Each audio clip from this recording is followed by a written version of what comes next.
Hello दोस्तों, एक बार फिर से स्वागत है आप सभी का। और आज की इस वीडियो में दोस्तों हम देखेंगे परीक्षावाणी एमसीक्यूज भाग 4 को। ठीक है। इससे पहले दोस्तों हमने 3 भाग देख लिए हैं। ठीक है। तो वो भी आपके आने वाले एग्जाम के लिए इम्पोर्टेंट हैं। ठीक है। जो आपके आने वाले एग्जाम है दोस्तों, कनिष्ठ सहायक, वीडियो पटवारी के। ठीक है। और उनके लिए दोस्तों ये काफ़ी इम्पोर्टेंट है। ठीक है। और इस टेस्ट सीरीज को दोस्तों आप हमारे साथ मॉक टेस्ट की तरह भी सॉल्व कर सकते हैं। ठीक है। तो चलिए आज की इस वीडियो को हम शुरू करते हैं। ठीक है दोस्तों। तो चलिए शुरू करते हैं। आज का हम पहला क्वेश्चन देखते हैं आज का। तो पहला क्वेश्चन है दोस्तों, आप ध्यान से देखिए। ठीक है। और आप इस टेस्ट सीरीज को दोस्तों मॉक टेस्ट की तरह सॉल्व करिए। ठीक है। तो पहला क्वेश्चन है आज का दोस्तों, उत्तराखंड का सर्वाधिक क्षेत्रफल वाला जिला है। ठीक है। तो उत्तराखंड का दोस्तों सर्वाधिक क्षेत्रफल वाला जिले की बात की जाए तो इसका आंसर क्या हो जाएगा दोस्तों? चमोली। ठीक है। इसका आंसर क्या हो जाएगा? चमोली हो जाएगा। ठीक है। तो आपको ध्यान रखना है कि उत्तराखंड का सबसे सर्वाधिक क्षेत्रफल वाला जिला कौन सा है? चमोली है। ठीक है। और सबसे कम की बात की जाए दोस्तों तो आंसर हो जाएगा चंपावत। ये ध्यान रखना है आपको। ठीक है। चलिए, और यहाँ पे अगर चंपावत जनपद की स्थापना कब हुई थी दोस्तों? 1997 में। ये भी आपको ध्यान रखना है। ठीक है। और चमोली की कब हुई थी? 1960 में। ठीक है। इसके साथ साथ दोस्तों अगर चमोली जनपद की अन्य बात की जाए दोस्तों, तो यहाँ पे आपको ध्यान रखना है दोस्तों, वसुंधरा जलप्रपात। एग्जाम में कई बार पूछा जाता है वसुंधरा जलप्रपात, ये कहाँ है? चमोली में है। ठीक है। इसके साथ साथ दोस्तों भीमपुल, ये किस पे है दोस्तों? सरस्वती नदी पे है। ये भी कहाँ है? चमोली में है। ठीक है। इसके साथ साथ बद्रीनाथ, ठीक है, गोपेश्वर, ठीक है, ये कहाँ है? चमोली में है। ठीक है। और नंदप्रयाग भी कहाँ आता है? चमोली में आता है। ठीक है। नंदप्रयाग में किन नदियों का संगम होता है दोस्तों? तो नंदाकिनी और अलकनंदा का। ये ध्यान रखना है आपको। ठीक है। ये भी इम्पोर्टेंट है, कई बार यहाँ से एग्जाम में क्वेश्चन बनता है। ठीक है। इसके साथ साथ हम बात करें दोस्तों कर्णप्रयाग, तो कर्णप्रयाग भी आपको ध्यान रखना है कहाँ पर, किस जनपद में आता है? तो ये भी आता है दोस्तों चमोली में। ठीक है। तो कर्णप्रयाग में किन नदियों का संगम होता है? पिंडर और अलकनंदा का। ठीक है। ये ध्यान रखना है आपको। ठीक है। 2 प्रयाग किस जनपद में है? चमोली में है। ठीक है। और दोस्तों अभी जो पेपर हुआ था फॉरेस्ट गार्ड का, उसमें पूछा गया था दोस्तों गोपेश्वर का प्राचीन नाम। तो गोपेश्वर का प्राचीन नाम क्या था दोस्तों? गोस्थल। ये ध्यान रखना है आपको। ठीक है। इसके साथ साथ दोस्तों चमोली जनपद की बात की जाए तो चमोली जनपद का मुख्यालय कहाँ है? ये गोपेश्वर है। ये ध्यान रखना है आपको। ठीक है। और अलकनंदा नदी के किनारे है। ठीक है। ये भी ध्यान रखना है दोस्तों। ठीक है। चलिए, और यहाँ पे अगर अदर ऑप्शन की बात की जाए दोस्तों तो उत्तरकाशी, उत्तरकाशी जनपद की स्थापना कब हुई थी? 1960 में हुई थी। ये ध्यान रखना है आपको। देहरादून की कब हुई थी? 1817 में हुई थी।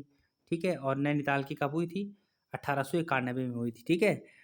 चलिए, तो चलिए दोस्तों अब दूसरे क्वेश्चन की तरफ बढ़ते हैं। ठीक है। तो दूसरा क्वेश्चन है दोस्तों हमारा, उत्तराखंड में कुल कितने जिले हैं? ठीक है। इंपॉर्टेंट क्वेश्चन है ये भी। ठीक है। तो आपको पता ही होगा दोस्तों कितने जिले हैं। उत्तराखंड में कितने जिले हैं दोस्तों? तो इसका आंसर क्या हो जाएगा? 13 जिले। ठीक है। ऑप्शन नंबर बी इसका सही हो जाएगा। ठीक है। आपको ध्यान रखना है कि उत्तराखंड में कितने जिले हैं दोस्तों? 13 जिले हैं। ठीक है। चलिए, 6 जिलों की बात की जाए तो ये कुमाऊं में है और 7 कहाँ है? गढ़वाल में है। ठीक है। तो जो जिला हैं दोस्तों, इनको इनकी स्थापना आपको पता होनी चाहिए कब हुई थी। ठीक है। और जब आप दोस्तों ये 13 के 13 जिले पढ़ेंगे तो इससे दोस्तों आप कम से कम 50% आपका कोर्स यहीं से पूरा हो जाएगा। ठीक है।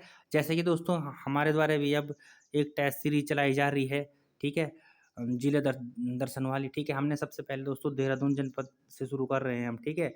और आपने यदि अभी हमने देहरादून का एक पार्ट डाल दिया है, यदि आपने वो नहीं देखी है तो आप देख लीजिए। ठीक है। अब जल्दी हम दोस्तों हम उसका दूसरा पार्ट डालेंगे। ठीक है। और ऐसे ही एमसीक्यूज के माध्यम से दोस्तों हम जितने भी देहरादून जनपद से जितने क्वेश्चन बन सकते हैं एग्जाम के लिए, वो सारे ही हम देखेंगे। ठीक है। तो आप उस टेस्ट सीरीज को भी फॉलो कर सकते हैं। ठीक है। वहाँ से दोस्तों आपका 50% का कोर्स कंप्लीट हो जाएगा। ठीक है। ये ध्यान रखना है आपको। ठीक है। अगला क्वेश्चन की तरफ बढ़ते हैं। निम्न में से कौन सा भूकंप सर्वाधिक तीव्रता का था? महत्वपूर्ण है।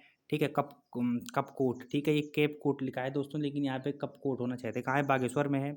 1958 धारचूला पिथौरागढ़। 1980 उत्तरकाशी। 1991 चमोली। 1999 महत्वपूर्ण है दोस्तों। ठीक है। और यहाँ से दोस्तों अभी हाल ही में एग्जाम में क्वेश्चन में क्वेश्चन पूछा भी गया है, ठीक है, महत्वपूर्ण है। चलिए, तो इसका आंसर की बात करेंगे दोस्तों तो चमोली 1999 में, ठीक है। तो दोस्तों आपने जो ये पेपर दिया होगा स्टेनो का, उसमें ये क्वेश्चन पूछा गया था दोस्तों कि चमोली में सबसे तीव्रता का भूकंप कब आया था, ठीक है। थोड़ा क्वेश्चन चेंज करके पूछा गया था, ठीक है। लेकिन दोस्तों आपको पता ही होगा परीक्षावाणी से दोस्तों कम से कम 30 या 32 क्वेश्चन ही नंबर के क्वेश्चन यहीं से बनते हैं परीक्षावाणी से, ठीक है, इसलिए महत्वपूर्ण है, ठीक है। तो यहाँ पे देखिए दोस्तों कैसा बना था क्वेश्चन। तो क्वेश्चन पूछा गया था दोस्तों कि चमोली जनपद में सबसे तीव्रता का भूकंप कब आया था। तो आंसर था दोस्तों 1999 था वहाँ पे, ठीक है, ऑप्शन में, ठीक है। तो जिन्होंने पढ़ा होगा परीक्षावान ढंग से तो उन्होंने तो ये कर लिया होगा, ठीक है। 1999 इसका सही आंसर था, ठीक है। चलिए, थोड़ा घुमा के पूछा गया था, ठीक है। अगला क्वेश्चन की तरफ बढ़ते हैं हम। अगला क्वेश्चन है और इम्पोर्टेंट क्वेश्चन है, ठीक है। उत्तराखंड के किस भाग में पाताल तोड़ या स्रोत कुएं पाए जाते हैं, ठीक है। तो दोस्तों उत्तराखंड के किस भाग में पाताल तोड़ कुएं पाए जाते हैं, ठीक है। तो इसका आंसर क्या हो जाएगा दोस्तों, तराई में। ये इंपॉर्टेंट क्वेश्चन है, ठीक है, ये ध्यान रखना है, इंपॉर्टेंट क्वेश्चन है ये, ठीक है।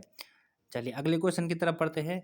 अगला क्वेश्चन है दोस्तों निम्न में से कौन उत्तराखंड का जिला नहीं है। तो ठीक है दोस्तों, देख लीजिए, बागेश्वर तो है, बिल्कुल है, चंपावत भी है, रुद्रप्रयाग भी है, और रुद्रपुर ये नहीं है, ठीक है। ये कहाँ है, उधम सिंह नगर में है, ठीक है, ये ध्यान रखना है आपको, ठीक है। तो ये जनपद नहीं है, ठीक है। चलिए दोस्तों, थोड़ा एक्सप्लेन कम ही करेंगे हम, ठीक है। एक्सप्लेन करने पे तो बहुत टाइम लग जाएगा, ठीक है, बहुत लंबी हो जाएगी वीडियो, ठीक है। तो हम इनको थोड़ा शॉर्ट ही में देखते हैं, ठीक है। चलिए अगला क्वेश्चन है दोस्तों, उत्तरांचल के निम्न में से कौन सा नेपाल की सीमा से हुआ लगा हुआ है, ठीक है। तो उत्तराखंड का कौन सा जनपद दोस्तों नेपाल की सीमा से लगा है, ठीक है। तो उत्तरकाशी, उत्तरकाशी तो बिल्कुल नहीं है, ठीक है। पौड़ी गढ़वाल भी नहीं है, तो इसका आंसर क्या हो जाएगा दोस्तों, पिथौरागढ़। ये ध्यान रखना है आपको, ठीक है। इसका आंसर क्या हो जाएगा, पिथौरागढ़ हो जाएगा, ठीक है। चलिए अगला क्वेश्चन की तरफ बढ़ते हैं। निम्न में से कौन सा उत्तरांचल का सबसे ऊंचा पर्वत शिखर है, इंपॉर्टेंट क्वेश्चन है दोस्तों, ठीक है। तो इसका आंसर क्या हो जाएगा, नंदा देवी, ठीक है। तो ये आप 7,817 ध्यान रखना है आपको, ठीक है। चलिए, ठीक है। तो ये कितना है दोस्तों, नंदा देवी का ऊंचाई कितनी है, 7,817, ठीक है। और कामेत की बात करें दोस्तों, एग्जाम में पूछा भी गया है, 7,756। ये आपको दोस्तों जो महत्वपूर्ण है ये याद रखने हैं आपको, ठीक है। बद्रीनाथ भी आपको याद होना चाहिए, केदारनाथ भी याद होना चाहिए।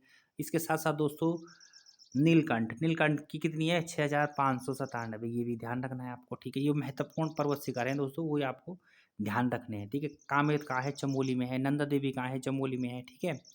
चलिए, ये केदारनाथ कहाँ है, केदारनाथ में है, ठीक है। बद्रीनाथ चमोली में है, ठीक है। तो ये ध्यान रखना है आपको। अगला क्वेश्चन की तरफ बढ़ते हैं। निम्न में से उत्तरांचल प्रदेश का कौन सा स्थान पहाड़ों की रानी के नाम से जाना जाता है, इंपॉर्टेंट क्वेश्चन है दोस्तों, कई बार एग्जाम में पूछा जाता है, ठीक है।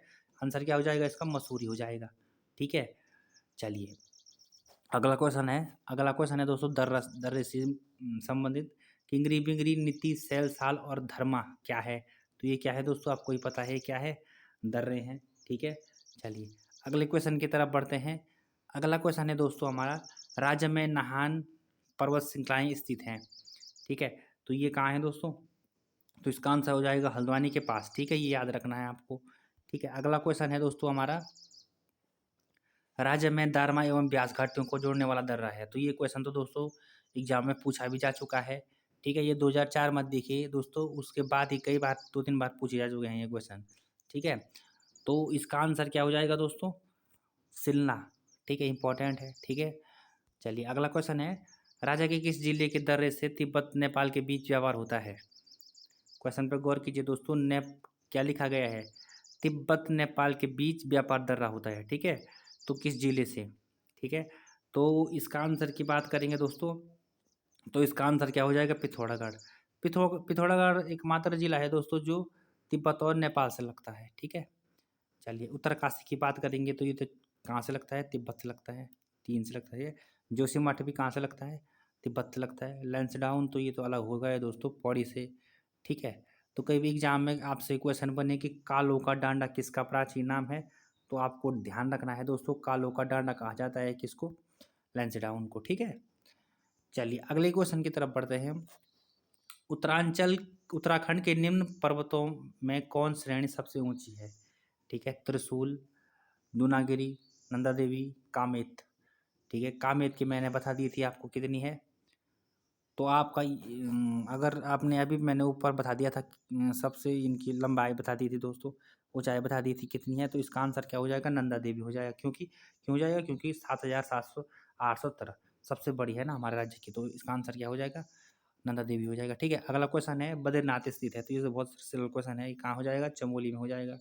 ठीक है, अलकनंदा नदी के किनारे। ठीक है, 4 धामों में से एक धाम भी है। ठीक है, अगला क्वेश्चन है निम्न में राज्य की सबसे ऊंची हिमाच्छादित पर्वत चोटी है। ठीक है दोस्तों, तो इसका आंसर क्या हो जाएगा, नंदा देवी। ठीक है, चलिए अगले क्वेश्चन की तरफ बढ़ते हैं दोस्तों।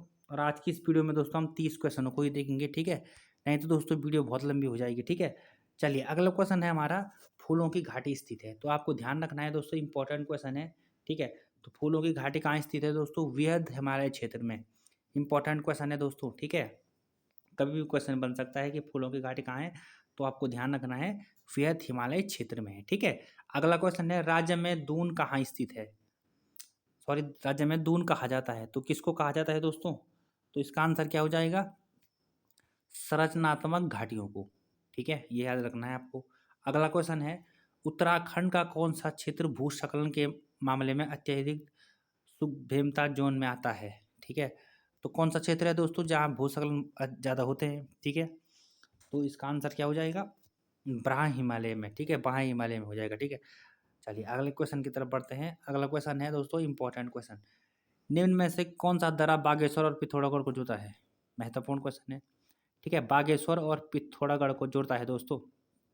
ठीक है, तो इसका आंसर क्या हो जाएगा, ट्रेल पास। ठीक है, चलिए अगला क्वेश्चन है उत्तरकाशी तथा तिब्बत को जोड़ने वाला दर्रा है। ठीक है, तो उत्तरकाशी तथा तिब्बत को कौन सा दर्रा जोड़ता है दोस्तों, थांगला। जहाँ पे ला आएगा ना दोस्तों, जो महत्वपूर्ण हो ज़्यादातर दर्रे कहाँ के होंगे, उत्तरकाशी के होंगे। ठीक है, नीति चमोली में है, दारमा कहाँ है। ठीक है, और किंगरी पिंगरी ये सब महत्वपूर्ण है दोस्तों। ठीक है, अगला क्वेश्चन है राज्य में मुख्य केंद्रीय भ्रंश रेखा स्थित है। महत्वपूर्ण क्वेश्चन है दोस्तों ये भी। ठीक है, तो इसका आंसर हो जाएगा वृहद एवं मध्य हिमालय के बीच। इंपॉर्टेंट क्वेश्चन है। ठीक है, चलिए अगले क्वेश्चन की तरफ बढ़ते हैं दोस्तों। वैज्ञानिकों के अनुसार हिमालय क्षेत्र उत्तराखंड में आने वाले अधिकांश भूकंपों के कारण है। ठीक है, तो इसका आंसर क्या हो जाएगा, ए और बी दोनों। ठीक है, प्लेटोगलशीलता और भ्रंशों की उपस्थिति। ठीक है, अगला क्वेश्चन है दोस्तों राज्य में बाढ़ आने का सबसे प्रमुख कारण है। तो राज्य में बाढ़ किस लिए आती है दोस्तों, इसका कारण क्या है, तो इसका आंसर हो जाएगा ए और बी दोनों, भूस्खलन और अतिवृष्टि से। ठीक है, अगला क्वेश्चन है दोस्तों प्राकृतिक आपदाओं की दृष्टि से उत्तराखंड आता है। ठीक है, तो इसका आंसर क्या हो जाएगा, जोन 4 और 5 में। ये दोस्तों उत्तराखंड की ज्योग्राफी काफ़ी महत्वपूर्ण है, यहाँ से बहुत बहुत क्वेश्चन बनते हैं। कैसे क्वेश्चन बनते हैं, एक तो बनता है दोस्तों पर्वत से, ये तो पक्की बात है, 1 नंबर में हर परीक्षा में पूछा रहा है। ठीक है, अगला है दर्रा। ठीक है, फिर नदी, ये सब ज्योग्राफी का पार्ट है ना, तो ये ठीक है, तो यहाँ से इसलिए ऐसे क्वेश्चन बनते हैं। इसके साथ साथ भूस्खलन, ठीक है, भूकंप, ये महत्वपूर्ण टॉपिक है दोस्तों यूके ट्रिपल एससी के, यहाँ से क्वेश्चन हमेशा बनते हैं ज्योग्राफी वाले पोर्शन से। ठीक है, ये ध्यान रखना है आपको। ठीक है, चलिए तो अगले क्वेश्चन की तरफ बढ़ते हैं हम। अगला क्वेश्चन है हमारे राज्य में सर्वाधिक वर्षा वाला क्षेत्र है। ठीक है, तो इसका आंसर क्या हो जाएगा, ब्राह्म हिमालय क्षेत्र। ठीक है, चलिए अगला क्वेश्चन की तरफ बढ़ते हैं दोस्तों। राज्य में सर्वाधिक औसत वार्षिक वर्षा वाला स्थान है। ठीक है, तो इसका आंसर क्या हो जाएगा दोस्तों, नरेंद्र नगर टिहरी में। ठीक है, चलिए अगला क्वेश्चन है निम्न में से उत्तराखंड के कौन से जिले पूर्णतः आंतरिक सीमाओं वाले हैं। ठीक है, तो आंतरिक सीमा वाले जिलों की बात करनी है दोस्तों यहाँ पे। ठीक है, तो इसका आंसर हो जाएगा सभी। ठीक है, आंतरिक जिले में जो सबसे अंदर हैं दोस्तों, जिनकी सीमाएं मतलब बाहर अन्य देशों अन्य राज्यों से नहीं लगती है। ठीक है, चलिए तो ये हैं दोस्तों टिहरी, रुद्रप्रयाग, बागेश्वर, अल्मोड़ा। ठीक है, तो इसका आंसर क्या हो जाएगा, डी हो जाएगा, ये सभी। ठीक है, चलिए अगले क्वेश्चन की तरफ बढ़ते हैं दोस्तों। सर्वाधिक अंतर्राष्ट्रीय सीमा रेखा वाला जिला, महत्वपूर्ण क्वेश्चन है। ठीक है, तो इसका आंसर क्या हो जाएगा, पिथौरागढ़। कैसे हो जाएगा, क्योंकि ये ऐसा जिला है दोस्तों जो दो मतलब दो देशों के साथ अंतर्राष्ट्रीय सीमा बनाता है, नेपाल और चीन के साथ। ठीक है, चलिए और आज का अंतिम क्वेश्चन है दोस्तों हमारा, राज्य के निम्न कस्बों में से कौन मैदानी क्षेत्र में स्थित है। ठीक है, तो 29 कोई ऑप्शन है दोस्तों, रुड़की, लक्सर, ठीक है, खानपुर, चान्नापुर, ठीक है, अगला है मंगलौर, लाधौरा और सभी। तो इसका आंसर क्या हो जाएगा? सभी, ठीक है। तो दोस्तों ये थे आज के हमारे जो परीक्षावाणी सीरीज थी उसका भाग 4 था आज, ठीक है। और आज भी देख लिया हमने कुछ महत्वपूर्ण क्वेश्चनों को, ठीक है। 29 क्वेश्चनों को दोस्तों हमने देख लिया है, ठीक है। तो ये ज्योग्राफी वाला पोर्शन काफ़ी इंपॉर्टेंट है। और दोस्तों आप हमारी देहरादून जो जिला दर्शन वाली सीरीज चल रही है उसको जरूर फॉलो करें, ठीक है। वहाँ से हम दोस्तों अच्छे अच्छे क्वेश्चन ऐड कर रहे हैं, ठीक है। तो हमने उसमें फर्स्ट जनपद डाला है दोस्तों देहरादून को, ठीक है। तो एक फर्स्ट भाग आ गया है देहरादून का, जल्दी उसका सेकंड भाग आ जाएगा, ठीक है। तो हम देखेंगे दोस्तों जो देहरादून जनपद है वहाँ से जितने मैक्सिमम क्वेश्चन बन सकते हैं उतने हम बनाएंगे वहाँ से, ठीक है। देहरादून जनपद है, ठीक है। तो चलिए दोस्तों अब मिलते हैं नेक्स्ट वीडियो में, ठीक है। और इसके साथ साथ आज एक न्यू पोस्ट भी आई है दोस्तों, ठीक है। तो उसको भी आप भर लीजिए, ठीक है। तो चलिए दोस्तों अब मिलते हैं नेक्स्ट वीडियो में, तब तक के लिए धन्यवाद।